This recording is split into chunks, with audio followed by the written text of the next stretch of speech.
We drove all the way through the park and we made it to our very last stop. We get out and I just say to my mom, I'm feeling a little dizzy.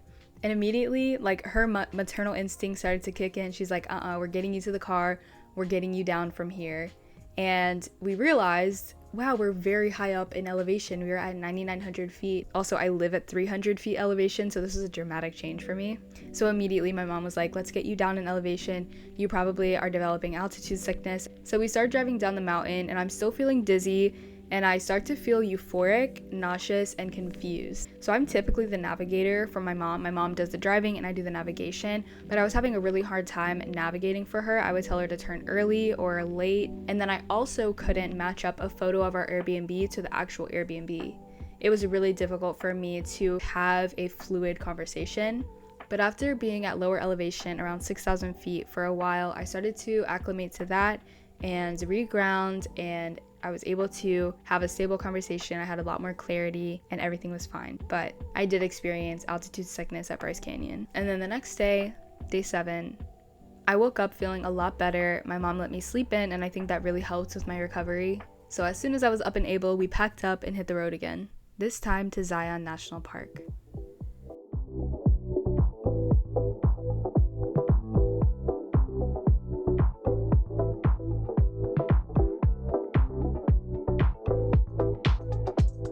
We had a little over an hour drive there and then we waited in line for about 2 hours and it was so worth it.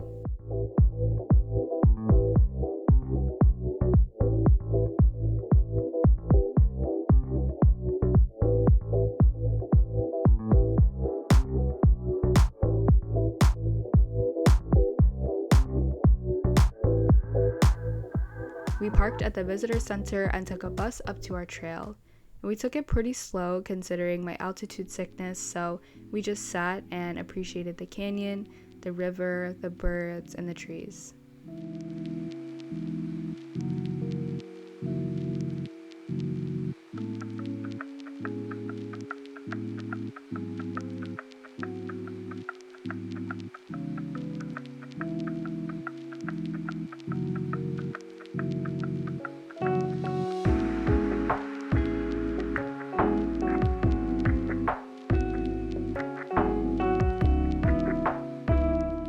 We took the bus back down to the visitor center and then went into town. We found another local art store and I just sank into the preciousness of the space. They were playing Hermanos Gutierrez, which is some of my favorite music, so I felt right at home.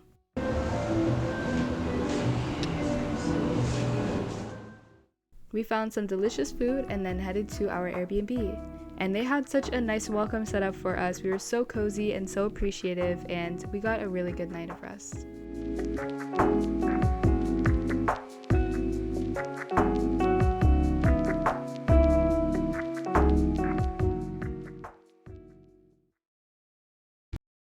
Day 8, the final push. Our night of rest was much needed because we were manic yet again. We got up early for a sunrise at the only sand dune park in the state.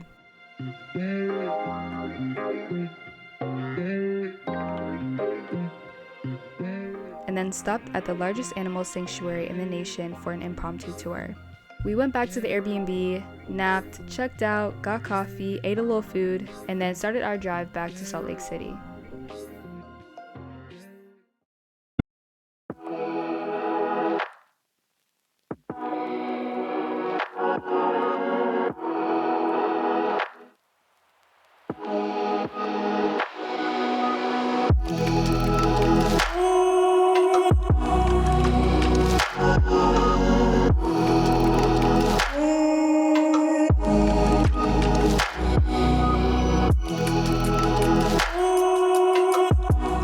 We were at the North Rim, which is the opposite end of the famous photos, but this side should be just as appreciated because it is absolutely humbling.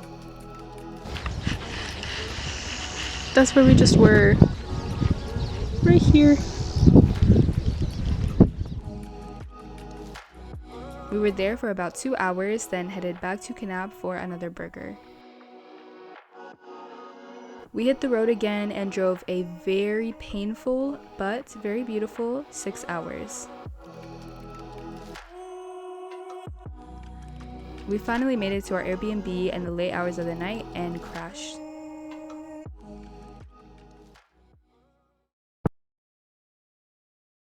Days 9 and 10. Getting home.